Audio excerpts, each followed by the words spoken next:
Assalamu alaikum. I am Khurram Shahzad, and on behalf of Garrison Academy Senior Campus, Gujranwala Kent, I welcome you all to EPSEC's online sport program. This is our lecture 4th of second week of computer science on the topic of application software and web applications. इस lecture में हम देखेंगे कि web applications क्या होती हैं और application softwares क्या होते हैं, और हम लास्ट वाले लेक्चर को भी थोड़ा सा रिवाइज करेंगे कि सिस्टम सॉफ्टवेयर क्या होते हैं और सिस्टम सॉफ्टवेयर की डिफरेंट टाइप्स कौन सी होती हैं। तो चलिए शुरू करते हैं। मैंने पहले ही बुक ओपन कर रखी है। तो इसमें सबसे पहले हमने जो पिछला लेक्चर पढ़ा था वो कंप्यूटर हार्डवेयर और सॉफ्टवेयर का पढ़ा था। हार्डवेयर कंप्यूटर के वो तमाम पार्ट्स हैं जिन्हें हम फिज़िकली छू सकते हैं और जिनका कोई वज़न होता है और जिनका कुछ फिज़िक होता है जो फिज़िकल होते हैं। और सॉफ्टवेयर वो वाले पार्ट जो इसके अंदर सेट ऑफ इंस्ट्रक्शन होते हैं जो कि जिनका कोई वज़न नहीं होता, जिनको छुआ नहीं जा सकता, ये कंप्यूटर सिस्टम के अंदर होते हैं। तो हार्डवेयर और सॉफ्टवेयर इस तरह से होते हैं कंप्यूटर में, दोनों ही कंप्यूटर को चलाने के लिए लाजमी है। फिर हमने पढ़ा था टाइप्स ऑफ कंप्यूटर सॉफ्टवेयर। तो टाइप्स में हमने पढ़ा सिस्टम सॉफ्टवेयर होते हैं, एप्लीकेशन सॉफ्टवेयर होते हैं, इंटरनेट एप्लीकेशन, और ये कुछ सॉफ्टवेयर्स की ऑनरशिप्स होती हैं। तो अब हमने लास्ट लेक्चर में पढ़ा था जो हमारे पास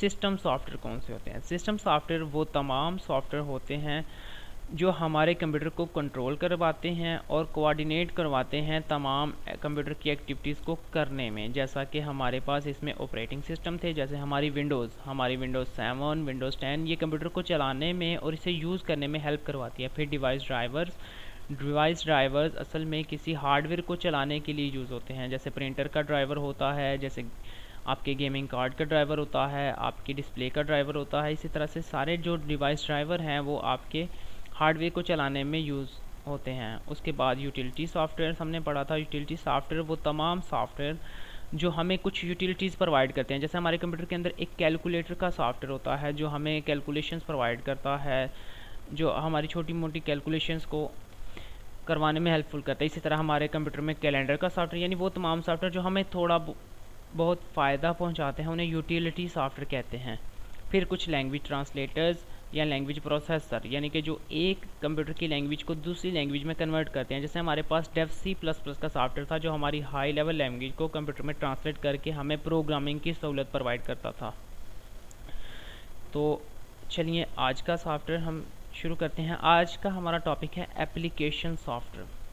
एप्लीकेशन सॉफ्टवेयर वो तमाम सॉफ्टवेयर हैं जो आपके कंप्यूटर में पहले से मौजूद नहीं होते, बल्कि आप उन्हें किसी ख़ास ज़रूरत के लिए कंप्यूटर में इंस्टॉल करते हैं और ये सिर्फ किसी ख़ास पर्पस के लिए ही यूज़ होते हैं।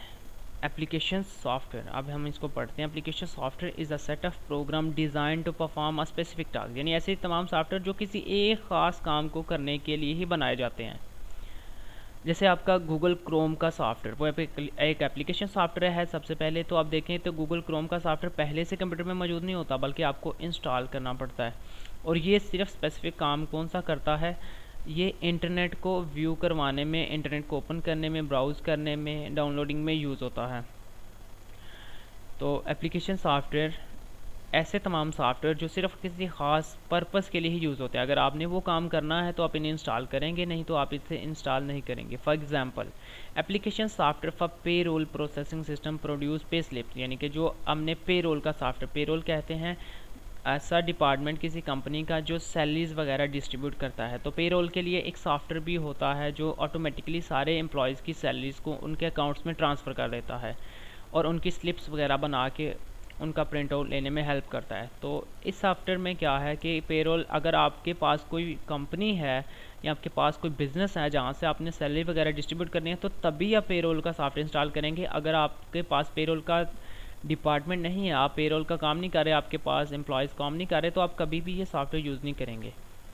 तो ये क्या करता है, प्रोड्यूस करता है pay slip and application software for processing examination result. और एक और सॉफ्टवेयर जो कि हमारे पास एप्लीकेशन सॉफ्टवेयर जो कि एग्जामिनेशन के रिज़ल्ट को प्रोड्यूस करता है। जैसे आपका एक सॉफ्टवेयर है जिसको आप AIS के नाम से जानते हैं, जो आपके एप्सेक्स का पूरा एप्लीकेशन सॉफ्टवेयर है जो ऑटोमेटिकली आपके सारे रिज़ल्ट कार्ड को क्रिएट करवाता है। तमाम टीचर उसमें अपने मार्क्स एंटर कर देते हैं और वो खुद ब खुद उन सारे नंबर्स को लेकर, उन सारे रिज़ल्ट्स को हार्ड फॉर्म में ले आता है और रिज़ल्ट प्रोड्यूस करता है और आपकी मार्कशीट तैयार करता है और कुछ अदर चार्ट्स वगैरह भी लेके आता है। जैसे एक एप्लीकेशन सॉफ्टवेयर जो MS वर्ड था, जिसमें मैं आपको आपकी प्रोग्रेस रिपोर्ट दिखाया करता था चार्ट की फॉर्म में, जो स्टैटिस्टिकल रिपोर्ट्स इन्हें कहते हैं। तो ऐसे तमाम सॉफ्टवेयर जो स्पेसिफिक पर्पज़ के लिए और किसी ख़ास काम को करवाएं, उन्हें एप्लीकेशन सॉफ्टवेयर कहा जाता है।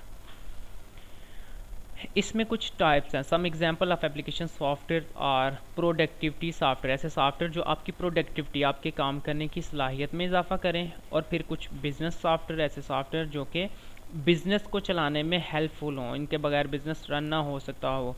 फिर कुछ इंटरटेनमेंट सॉफ्टवेयर, ऐसे सॉफ्टवेयर जो आपको एंटरटेनमेंट प्रोवाइड कर रहे हो, जैसे कंप्यूटर गेम्स, जैसे मूवीज़ प्लेयर्स, म्यूज़िक के सॉफ्टवेयर और इस तरह के वॉइस चेंजर एक्सेट्रा। फिर एजुकेशनल सॉफ्टवेयर, ऐसे सॉफ्टवेयर जो आपकी एजुकेशन में हेल्पफुल हों, जो आपको किसी चीज़ को सीखने में हेल्प करें, जैसे कि कुछ डिक्शनरी, इंग्लिश लर्निंग ऐप्स और इस तरह के सॉफ्टवेयर। अब हम वन बाय वन इनको पढ़ते हैं। Productivity software is use to improve the way people do their work, यानी प्रोडक्टिविटी सॉफ्टवेयर इसलिए यूज़ होते हैं कि वो लोगों के जो रूटीन टास्क हैं, जो उनके डेली वर्क हैं, उनको इम्प्रूव करते हैं। जो उनका काम हो रहा है उसे थोड़ी स्पीड के साथ और थोड़ी तेज़ी से करवाते हैं। ये स्पीड अप करते हैं the daily routine task performed by individual and teams bye eliminating the repetitive task, यानी जो भी टास्क वो बार बार करता है, ये सॉफ्टवेयर उन्हें खुद ब खुद ही कर देते हैं और जो रेपिटेटिव टास्क हैं उन्हें एलिमिनेट करते हैं, उन्हें ख़त्म कर देते हैं। तो इस तरह से एक इंडिविजुअल की काम करने की रफ्तार ज़्यादा हो जाती है। जैसे चार्ट्स वगैरह बनाना, जैसे ऑटोमेटिक, जैसे आप लोगों ने MS एक्सेल को देखा होगा। MS एक्सेल में हम क्या करते हैं, हम सारे रिकॉर्ड्स को एंटर कर देते हैं और फिर एक फार्मूला लगाते हैं, सम का फार्मूला, और वो सम का फार्मूला सबको खुद ब खुद टोटल कर देता है। और हमारा जो रेपिटेटिव टास्क था, जैसे कि हमने 1 बाय 1 कैलकुलेटर के साथ उन्हें कैलकुलेट करना था, वो सारा काम हमें नहीं करना पड़ता, बल्कि ये सॉफ्टवेयर खुद ब खुद वो सारे काम हमें करवा देता है। Productivity software includes word processing, इसमें वर्ड प्रोसेसिंग के सॉफ्टवेयर जैसे MS वर्ड, स्प्रेडशीट के सॉफ्टवेयर जैसे MS एक्सेल, डेटाबेस के मैनेजमेंट सिस्टम जैसे SQL सर्वर, ओरेकल और फिर MS एक्सेस, और ग्राफिक के सॉफ्टवेयर जैसे adobe Photoshop, Corel Draw, adobe Illustrator वगैरह वगैरह इसमें आ जाते हैं। फिर आते हैं बिजनेस सॉफ्टवेयर, ऐसे सॉफ्टवेयर जो बिजनेस रन करने में हेल्प करते हैं। Business software is use to run business activities, यानी बिजनेस के जो रोज़मर्रा के काम हैं उनको चलाने में हेल्पफुल होते हैं।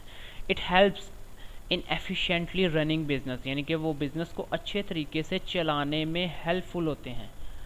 हम ये नहीं कह रहे कि इनके बगैर बिजनेस चल ही नहीं सकता। जैसे एक सिंपल आप शॉपकीपर की एग्जांपल ले लें, एक ऐसा शॉपकीपर जिसके पास कोई सॉफ्टवेयर काम नहीं कर रहा, तो वो भी अपना काम करेगा, लेकिन उसे सारा हिसाब किताब मैनुअली करना पड़ेगा, वो सब कुछ मैनुअली करेगा। और एक ऐसा सुपर स्टोर जहाँ पे आप सिंपल एक प्रोडक्ट परचेज़ करते हैं और वो परचेज़ करने के बाद आप काउंटर पे लेके आते हैं और वो फ़ौरन से एक बारकोड के साथ उसे स्कैन करते हैं और फ़ौरन से बिल क्रिएट हो जाता है। और अगर ये सॉफ्टवेयर ना होता तो फिर उसको हाथ से वो चीज़ों को लिखना पड़ना था, फिर उनका बिल बनाना पड़ना था, बिल टोटल करना पड़ना था, और फिर उसे ये भी देखना था कि पैसे उसने कितने रिसीव करने हैं और आपको कितना चेंज रिटर्न करना है।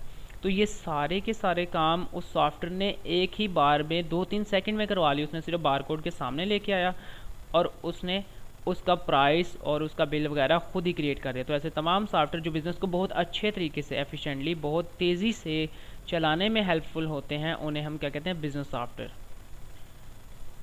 एग्जाम्पल ऑफ बिजनेस सॉफ्टवेयर और पेरोल सॉफ्टवेयर, जैसे पेरोल के सॉफ्टवेयर, ऑटोमेटिक सैलरी ट्रांसफ़र जो सिस्टम होते हैं, जो हमारे आपने देखा होगा बहुत से कंपनीज़ में बायोमेट्रिक अटेंडेंस सिस्टम होती है। एम्प्लॉय आते हैं, वो वहाँ पे बायोमेट्रिक अटेंडेंस मार्क करते हैं और चले जाते हैं, और फिर एट द एंड उनका सारा जो ओवर टाइम, उनकी सैलरी, सब कुछ मैनेज होके खुद ब खुद उनके अकाउंट में ट्रांसफ़र हो जाता है। फिर अकाउंटिंग के सॉफ्टवेयर जो कि आपको अकाउंटिंग यानी कि जो कैलकुलेशंस वगैरह, बिज़नेस के अकाउंट्स वगैरह बनते हैं, उनको बनाने में हेल्पफुल होते हैं। फिर आते हैं इन्वेंट्री के सॉफ्टवेयर जो आपके स्टॉक को मैनेज करते हैं, आपके गोदाम वगैरह में माल का हिसाब किताब रखते हैं और आपकी इन्वेंट्री को मैनेज करते हैं, जो आप परचेज़ करते हैं, जो आप सेल करते हैं, सबका हिसाब किताब करते हैं। एंड रिटेल सॉफ्टवेयर जो आप नॉर्मली सुपर स्टोर में देखते हैं, जो आपको शॉपिंग के लिए वहाँ पे बारकोड स्कैनर के साथ शॉपिंग करने में हेल्प करते हैं। फिर आते हैं entertainment software use to entertain people, ये लोगों को एंटरटेन करने के लिए यूज़ होते हैं। इट इंक्लूड गेम्स, इनमें गेम्स हो सकती हैं, ऑडियो वीडियो प्लेयर हो सकते हैं, इनमें कुछ ऐसे सॉफ्टवेयर जैसे कि कुछ कंप्यूटर गेम्स हैं, जो डीजे के सॉफ्टवेयर, जो म्यूज़िक के सॉफ्टवेयर और जो मूवीज़ वगैरह के सॉफ्टवेयर हैं, वो सारे इस कैटेगरी में आते हैं। फिर आते हैं एजुकेशनल सॉफ्टवेयर, ऐसे सॉफ्टवेयर जो आपकी एजुकेशन में हेल्प करते हैं। Education software use for learning purpose, इन्हें लर्निंग के लिए यूज़ किया जाता है। Example of educational software are program that teach about human body, working of an engine, solar system, typing, foreign language, music subject like. ऐसे तमाम software जो आपको किसी चीज़ को सीखने में हेल्प आउट करते हैं। जैसे कि वो कह रहा है कि कुछ सॉफ्टवेयर जैसे कि ऐसे सॉफ्टवेयर जो आपको ह्यूमन बॉडी, जैसे पार्ट्स ऑफ स्पीच की कोई एप्लीकेशन आप प्ले स्टोर से कर लें तो वो आपको आपके सारे बॉडी पार्ट्स के बारे में समझाएगा। मे बी वो अगर आपने अच्छा सॉफ्टवेयर किया तो वो आपको वॉइस में बताएगा कि इस ऑर्गन का नाम क्या है, इस ऑर्गन का नाम क्या है, इस बॉडी पार्ट को क्या कहते हैं। इसी तरह वर्किंग ऑफ एन इंजन, आपने किसी इंजन की डॉक्यूमेंटेशन की एप्लीकेशन कर लिया कि उसे कैसे यूज़ करना है। फिर सोलर सिस्टम और किसी भी चीज़ को, और टाइपिंग के सॉफ्टवेयर जैसे टाइपिंग मास्टर होता है जो आपकी टाइपिंग में इम्प्रूवमेंट करवाता है। फिर फॉरेन लैंग्वेज, जो इंग्लिश सीखने वाली ऐप्स हैं या कोई और लैंग्वेज सीखने वाली ऐप्स हैं, और म्यूज़िक और सब्जेक्ट की ऐप्स जो आपको कुछ चीज़ें सीखने में हेल्प करती हैं, उन सारे सॉफ्टवेयर्स को, उन सारी एप्लीकेशन को एजुकेशनल सॉफ्टवेयर कहा जाता है। उसके बाद अगली कैटेगरी आती है, ये वो सॉफ्टवेयर थे जो कंप्यूटर में इंस्टॉल होते हैं और इन्हें एप्लीकेशन सॉफ्टवेयर कहते हैं। फिर कुछ ऐसे भी सॉफ्टवेयर हैं जो कंप्यूटर में इंस्टॉल नहीं होते, बल्कि हम उन्हें किसी दूसरे कंप्यूटर में होते हुए ही यूज़ कर लेते हैं, जैसे web applications, cloud computing applications और सोशल मीडिया नेटवर्क एप्लीकेशंस। अब हम बात करते हैं सबसे पहले वेब एप्लीकेशन। वेब का लफ्ज़ जब भी आ जाए तो इसका मतलब होगा वेब यानी कि इंटरनेट। वेब का मतलब इंटरनेट, यानी ऐसी तमाम एप्लीकेशंस जो इंटरनेट पर काम करती हैं। जैसे web application is a program that runs on remote server. Remote का मतलब होता है दूर होना, किसी चीज़ से दूर होना। इसका मतलब होता है डिस्टेंस, यानी रिमोट सर्वर, जो सर्वर आपसे बहुत दूर है लेकिन फिर भी आप उसके सॉफ्टवेयर को, आप उसकी एप्लीकेशन को एक्सेस कर लेते हैं, तो इसे कहते हैं web application. Web application is a program that runs on remote server, यानी वो किसी और जगह पे चल रहा है, while its user interact with it through a web browser, जबकि इसके जो यूज़र हैं इसे वेब ब्राउज़र के साथ यूज़ कर रहे हैं। जैसे फ़र्ज़ करें कि क्या यूट्यूब सब लोगों के मोबाइल में मौजूद होती है। यूट्यूब तो एक ऐसा सॉफ्टवेयर है जिसमें क्या हज़ारों लाखों की तादाद में वीडियोज़ आपके मोबाइल में सेव होती हैं, बल्कि नहीं, ये सारी वीडियोस तो असल में यूट्यूब के मेन सर्वर में जमा होती रहती हैं, और वहाँ से आप जब youtube.com लिखते हैं तो वहाँ से वो सारी वीडियोस आपके पास आ जाती हैं। इसकी एक और एग्जांपल लगाता हूँ, जैसे कि गूगल, जब आप अपने वेब ब्राउज़र पे www.google लिखते हैं तो क्या आपके मोबाइल में गूगल नहीं होता, बल्कि वो गूगल के सर्वर से कम्युनिकेट करके आपको गूगल की चीज़ें प्रोवाइड करता है। Some common web application include web based email program, जैसे कि जीमेल और हार्डमेल, ये वेब बेस्ड प्रोग्राम हैं जो आपको ईमेल, जैसे आपकी ईमेल जो आपके इंटरनेट में स्टोर होती है, तो ये एक किसी और जगह पे स्टोर होती है, लेकिन आप इसे अपने यूज़र नेम पासवर्ड के साथ यहाँ पे एक्सेस करते हैं। जैसे फेसबुक, किसी और जगह पे फेसबुक चल रही है लेकिन आप उसे www.facebook लिखकर एक्सेस कर सकते हैं। फिर online ticketing service, online ticket purchase करने वाला सॉफ्टवेयर। फिर ऑनलाइन बैंकिंग सर्विस, जो ऑनलाइन बैंकिंग प्रोवाइड करता है, जैसे हम यहाँ बैठकर ऑनलाइन अपने मोबाइल के साथ, आपके पैसे तो किसी बैंक में पड़े हों और वो बैंक में भी कराची में हो, लेकिन आप यहाँ बैठकर अपने मोबाइल फ़ोन पर किसी को भी पैसे ट्रांसफ़र कर सकते हैं, अपने बिल्स पे कर सकते हैं और अपने पैसों को विदड्रॉ कर सकते हैं। तो ये तमाम सर्विसेज जो आपको रिमोटली प्रोवाइड कर रहे हैं वो वेब एप्लीकेशन प्रोवाइड कर रहे हैं। फिर ऑनलाइन ऑक्शन होती है जिसमें नीलामी होती है ऑनलाइन। फिर ऑनलाइन रिटेल सेल्स भी होती है, जैसे आप ऑनलाइन कोई चीज़ ऑर्डर करके मंगवाते हैं, जैसे ऑनलाइन पिज़्ज़ा आप मंगवा लेते हैं, इस तरह की बहुत सी ऐप्स हैं। फिर इंस्टेंट मैसेजिंग सर्विस, जिसमें आप मैसेजिंग करते हैं, जैसे गूगल मैसेंजर, फेसबुक का मैसेंजर, व्हाट्सएप का मैसेंजर, यानी ये भी ऑनलाइन एप्लीकेशंस हैं, वेब एप्लीकेशंस हैं जो आपको सर्विसेज प्रोवाइड करती हैं। फिर उसके बाद आते हैं क्लाउड कंप्यूटिंग एप्लीकेशन। क्लाउड का लफ्ज़ यहीं पे आ जाएगा, इसका मतलब है कि किसी ख़ास जगह पे, जैसे क्लाउड का मतलब तो वैसे आसमान होता है, बादल होता है, तो हम इसे ये ज़ूम करते हैं कि ये असल में हमारी ज़मीन के ऊपर, लेकिन ये असल में हमारा क्लाउड का डाटा सारे का सारा किसी जगह पे डाटा सर्वर्स में पड़ा होता है। क्लाउड एप्लीकेशन जो कंप्यूटिंग एप्लीकेशन, यानी कि हम किसी और एप्लीकेशन की कंप्यूटेशंस, जो वो कंप्यूटेशंस कर रहा है, हम उसको यूटिलाइज़ कर रहे हैं, हम उसे यूज़ कर रहे हैं। तो इन सारी एप्लीकेशन को हम क्लाउड कंप्यूटिंग एप्लीकेशन कहते हैं। जैसे आप लोगों के पास एक मोबाइल थी, मोबाइल में ऐप थी जिसका नाम था फेस ऐप। वो फेस ऐप क्या करती थी, आप मोबाइल से एक पिक्चर उसको दे देते थे, तो क्या आप सारी की सारी एडिटिंग उसकी खुद करते, बल्कि आप खुद नहीं एडिटिंग करते थे, बल्कि वो एप्लीकेशन को सेंड करती थी अपने सर्वर के पास, वहाँ सर्वर से वो प्रोसेसिंग होती थी और कुछ देर के बाद आपको वीडियो उस पिक्चर के ऊपर इफ़ेक्ट्स नज़र आना शुरू हो जाते थे। Cloud application is a program that supports cloud computing, यानी कि ये ऐसी एप्लीकेशन है जो क्लाउड कंप्यूटिंग, यानी कि किसी और जगह पे कंप्यूटर चल रहा है और उसकी प्रोसेसिंग को आप यूज़ कर रहे हैं, तो उसे क्लाउड कंप्यूटिंग कहेंगे। A cloud application is entirely stored on remote server, यानी कि सारी की सारी एप्लीकेशन रिमोट सर्वर पर इंस्टॉल होती है and delivered over the internet through a web browser, और आप इसे इंटरनेट के वेब ब्राउज़र के साथ यूज़ करते हैं। Users of a cloud application need a computer with a high speed internet connection, तो जो भी क्लाउड एप्लीकेशन को यूज़ करने वाले कंप्यूटर्स हैं उन्हें हाई स्पीड इंटरनेट की ज़रूरत होती है। तो क्लाउड एप्लीकेशन क्या है, क्लाउड कंप्यूटिंग, यानी किसी और जगह पे कोई सॉफ्टवेयर इंस्टॉल है, हम उसे यहाँ पे यूज़ कर रहे हैं, तो इसे हम कहेंगे क्लाउड कंप्यूटिंग एप्लीकेशन। उसके बाद सोशल मीडिया नेटवर्क एप्लीकेशन, ऐसी एप्लीकेशन जो कि आपको सोशल मीडिया यानी आपको दुनिया के साथ कनेक्ट करवाती हैं, आपको सोशल लाइफ प्रोवाइड करते हैं, उन्हें सोशल मीडिया एप्लीकेशन कहते हैं। It's an internet based communication system that allows creation and exchange of information, ideas, common interest and other forms of expression, यानी ये आपको कॉमन इंफॉर्मेशन, जैसे आप पिक्चर्स शेयर कर लेते हैं एक दूसरे के साथ, वीडियोस शेयर कर सकते हैं, आइडियाज़ शेयर कर सकते हैं, कॉमन इंटरेस्ट शेयर कर सकते हैं और अदर फॉर्म ऑफ एक्सप्रेशन, और आप इमोजीज़ वगैरह भी सेंड कर सकते हैं, यहाँ पे आइकॉन सेंड कर सकते हैं। तो ये वो सोशल मीडिया एप्लीकेशन है। Social media websites connect users with their friends, यानी कि ये आपको आपके फ्रेंड्स के साथ, फैमिली के साथ एंड कोलीग के साथ कनेक्ट होने में हेल्प करती हैं, इंटरनेट को यूज़ करते हुए, with through the use of internet, internet को यूज़ करते हुए। जैसे some popular example of social media are Facebook, Twitter and WhatsApp. तो हम इनको वन बाय वन पढ़ते हैं। फेसबुक क्या है? Facebook is one of the fastest growing free social media networking services used by millions of the people all over the world। Facebook एक ऐसा fastest growing social media network है जिसमें आप हज़ारों लाखों लोग जमा हो गए हैं और वो इंटरनेट के ज़रिए अपने कॉमन इंटरेस्ट को शेयर करते हैं, एक दूसरे से बातचीत करते हैं, एक दूसरे की पिक्चर देख सकते हैं। It allows registered user to create profile and exchange messaging, photos, videos, links with others।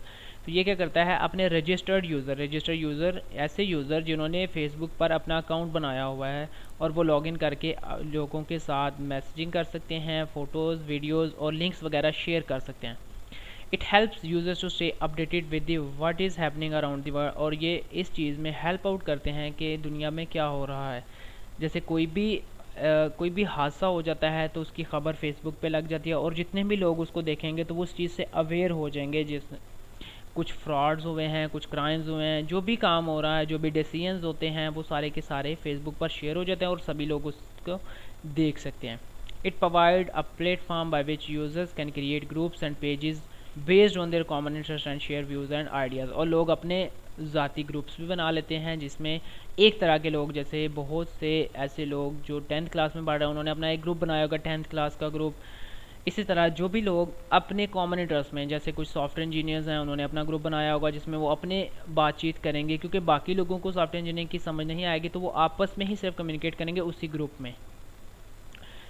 एक और प्लेटफॉर्म है जिसे ट्विटर कहते हैं। Twitter is online news and social networking service which allows subscriber to broadcast short messages to other subscriber of the service, यानी ये एक ऐसा प्लेटफॉर्म है जिसमें आप एक शॉर्ट सब मैसेज सेंड कर देते हैं पूरी दुनिया को, जिसे हम ट्वीट कहते हैं।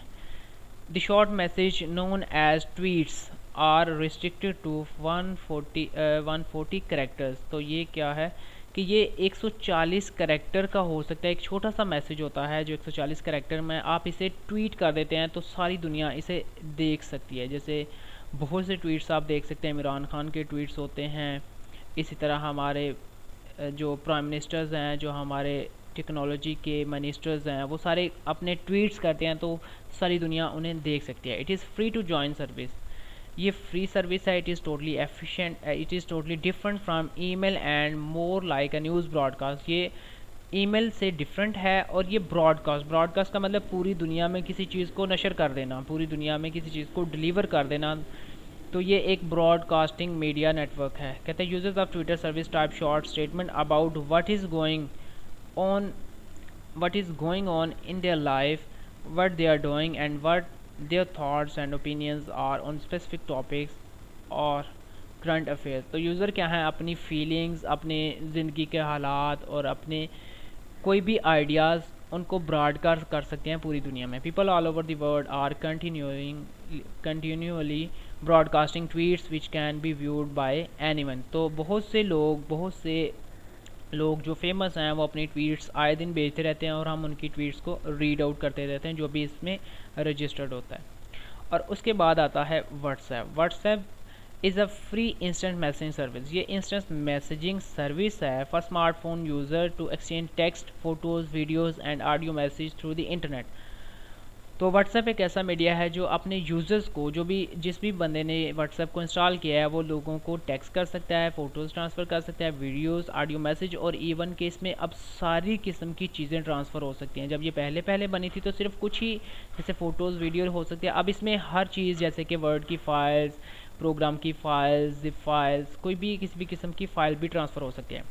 It has become the largest messaging service around the world और ये पूरी दुनिया में सबसे बड़ी सर्विस बन चुकी है। WhatsApp is a popular among tin agers because of the features like group chatting, voice messaging. तो कहते हैं जो भी टीन एज है, टीन एज का मतलब जो इस एज में है जिसमें टीन लगता है, जैसे 13, 14, 15, जिस भी आपके ईयर्स में टीन लगता है और वो उस एज का बंदा है तो उसे टीन एज कहेंगे। जैसे 19 तक टीन एज होते हैं। तो जो भी टीन एज बंदे हैं जो 11 से लेके 19 साल तक की उम्र के लोग हैं, उनकी में ये बहुत पॉपुलर है क्योंकि इसमें ग्रुप चैटिंग हो सकती है, वॉइस मैसेजिंग हो सकती है, लोकेशन शेयरिंग हो सकती है। It was started for Android mobile device but now is available for iPhone, blackberry, Windows phone and Nokia smartphones also. इसे सबसे पहले एंड्रॉयड के लिए डिज़ाइन किया गया था लेकिन बाद में आईफोन और बाकी सब के लिए भी इसे बना दिया गया। अब पूरी दुनिया में व्हाट्सएप यूज़ हो रही है जो कि आईफोन में यूज़ हो सकती है, ब्लैकबेरी फ़ोन्स में और विंडोज़ फ़ोन और किसी भी किस्म के फ़ोन में अब व्हाट्सएप इंस्टॉल हो सकती है। आज के लिए आपका यही टॉपिक था। हम नेक्स्ट टाइम पढ़ेंगे कि लाइसेंस सॉफ्टवेयर यानी सॉफ्टवेयर की ओनरशिप क्या होती है, लाइसेंस सॉफ्टवेयर क्या होते हैं, ओपन सोर्स सॉफ्टवेयर क्या होते हैं, शेयरवेयर क्या होते हैं और फ्रीवेयर्स क्या होते हैं। अल्लाह हाफिज़।